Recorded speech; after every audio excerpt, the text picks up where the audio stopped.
안녕하세요. 시사건건 홀수영입니다. 이번에 다룰 이야기는 언론의 발악 이야기입니다. 자, 대선 국면에 들어서긴 섰습니다. 언론이 아주 발악을 하고 있는 중이네요. 자, 뉴스를 보다가 깜짝 놀랄 만한 뉴스가 떠서 살펴봤습니다. 국힘 게이트라더니 박주민도 대장동 변호사였다. 이 언론은 어디일까요? 언론이라고 말하기도 부끄러운 조선일보였습니다. 단독을 딱 달고 이런 기사를 냈습니다. 자, 조선일보가 이런 보도를 한 근거, 출처가 있을 텐데요.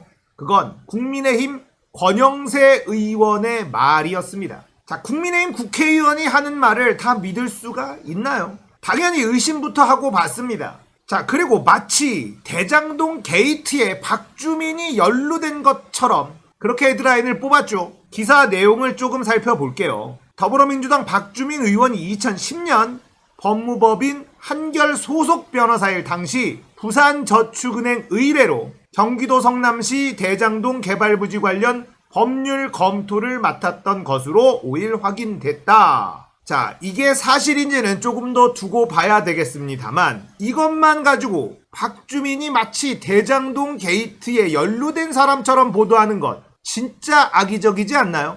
변호사로서 부산저축은행의 의뢰를 받아서 법률 검토를 한 것 자체가 문제가 될 수 있을까요? 조선일보는 이렇게 기사를 썼습니다.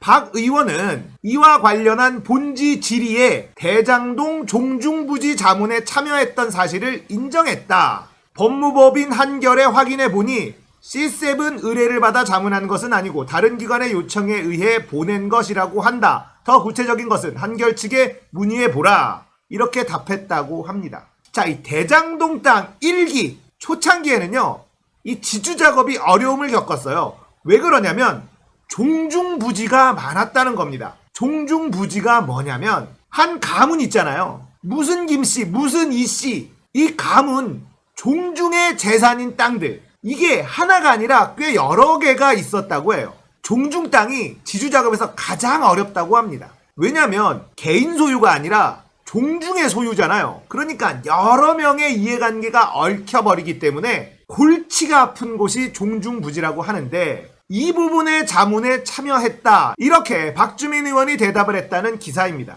자, 기사 내용만 보면 박주민 의원이 잘못한 게 있나요? 법무법인이 법률 검토에 대한 의뢰를 받았고 거기에 속해 있었던 박주민 변호사는 그 부분에 대한 법률 검토를 한 거죠. 그런데 조선일보는 헤드라인을 이렇게 뽑습니다. 단독 국힘 게이트라더니 박주민도 대장동 변호사였다. 너무나 악의적인 헤드라인 아닙니까? 자, 그러자 바로 박주민 의원의 반박이 나왔습니다. 박주민 대장동 변호사 보도에 경악 금치 못해 사실이 아니다. 이런 반박을 했는데요. 이 반박을 자세하게 살펴보도록 할게요. 박주민 더불어민주당 의원은 자신이 부산저축은행 의뢰로 대장동 개발부지 관련 변호를 맡았다는 언론 보도에 대해서 사실이 아니라고 반발하며 법적 조치를 시사했다. 박 의원 측은 이날 입장문을 내고 언론의 제목 장사에 경악을 금치 못한다며 악의적 기사에 심히 유감을 표한다. 언론중재위원회 제소를 포함한 법적 조치를 즉시 진행하겠다. 이렇게 얘기했습니다. 자, 하지만 조선일보는 큰 징계를 받지는 않을 겁니다. 제목을 저 따위로 뽑았지만 내용은 별다른 문제가 없거든요. 부산저축은행에서 법무법인 한결에 법률 검토를 의뢰를 했고 그 법무법인 한결 소속이었던 박주민 변호사는 그 법률 검토를 했었다. 뭐가 문제입니까? 이게 대장동 게이트랑 무슨 상관입니까? 무슨 비리라도 저질렀습니까? 법무법인에 속해 있는 변호사로서 회사에 들어온 의뢰에 대한 법률 검토를 한 것이 문제가 됩니까? 그런데 국힘 게이트라더니 박주민도 대장동 변호사였다. 너무나 악의적인 제목 장사입니다. 이들은 늘 이런 식이에요. 자, 이렇게 헤드라인을 딱 뽑으면요, 아, 박주민도 똑같은 놈이구나. 자, 이 이미지가 각인이 되죠.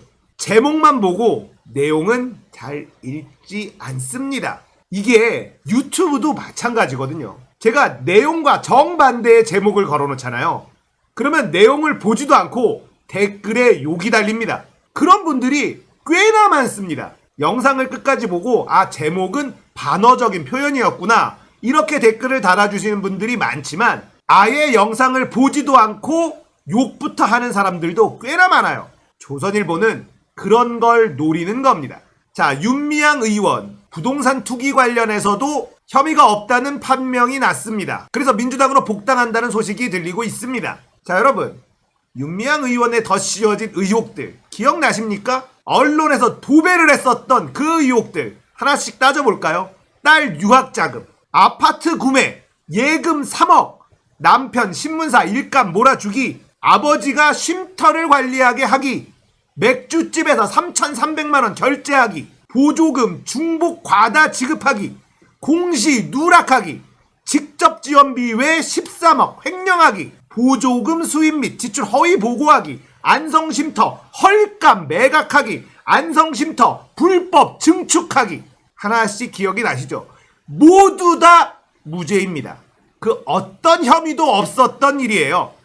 하지만 언론들이 엄청나게 떠들어댔습니다. 윤미향이라는 사람의 이미지는 박살이 났습니다. 저처럼 깊이 들여다보는 사람들은 언론의 장난질이다 라는 걸 알지만 대다수의 사람들은 어떻게 생각하느냐?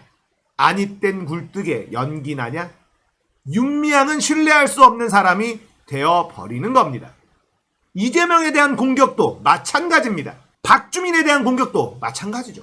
김의겸 의원은 어떻습니까? 청와대에 있을 때 흑석동에 건물 하나 샀다고 가루가 되도록 까이고 청와대에서 물러나야 했습니다. 그리고 민주당에서는 공천도 주지 않았습니다. 그들의 공격 패턴에 매번 당하기만 하는 민주진영입니다. 지금 적폐 언론들은 풀 파워 스윙을 하고 있습니다. 노무현 때도, 김대중 때도, 문재인 때도 이 정도는 아니었습니다. 노골적이어도 너무 노골적입니다. 그만큼 이재명이 두렵다는 반증일 겁니다.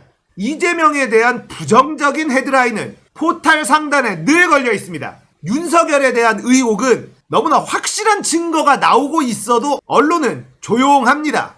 이런 상황에서 우리가 대선을 치러야 합니다. 정말 쉽지 않은 선거가 될 것 같아요. 이재명 후보는 언론개혁을 강하게 할 사람입니다. 끝으로 이재명 후보의 언론개혁에 대한 이야기 들어보겠습니다.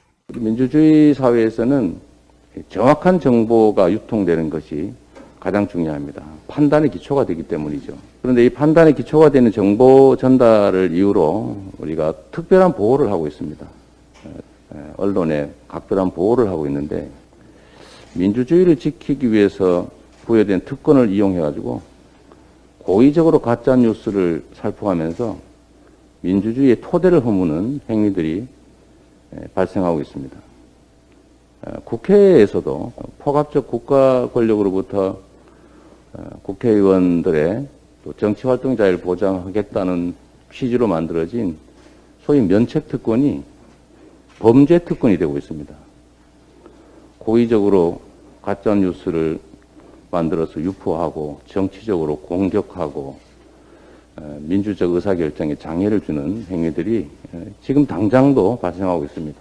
그래서 이런 점들에 대해서 국회의원들의 면책특권을 일부 제한하는 것도 생각해야 될 것 같고 또 언론의 명백한 가짜뉴스에 대해서는 상응하는 책임을 반드시 부과해야 된다. 그래야 우리의 민주주의가 정상 작동한다는 그런 생각을 제가 계속 하게 됩니다. 저는 우리 국민들의 뜻을 쫓아서 이 소위 면책특권이나 언론의 특권이 범죄를 할 수 있는 특권, 법을 어겨도 처벌받지 않는 특권으로 변질되지 않게 하는 장치가 꼭 필요하겠다는 생각이 듭니다. 자, 이재명이면 합니다. 이번 대선은 엄청나게 불리한 지형에서 싸워야 합니다. 예전에도 그랬지만 이번은 더 노골적이라는 것. 우리가 더 깨어 있어야만 합니다. 오늘 이야기 여기까지예요. 공감되셨다면 구독, 좋아요, 알림 설정 부탁드릴게요. 감사합니다. 끝!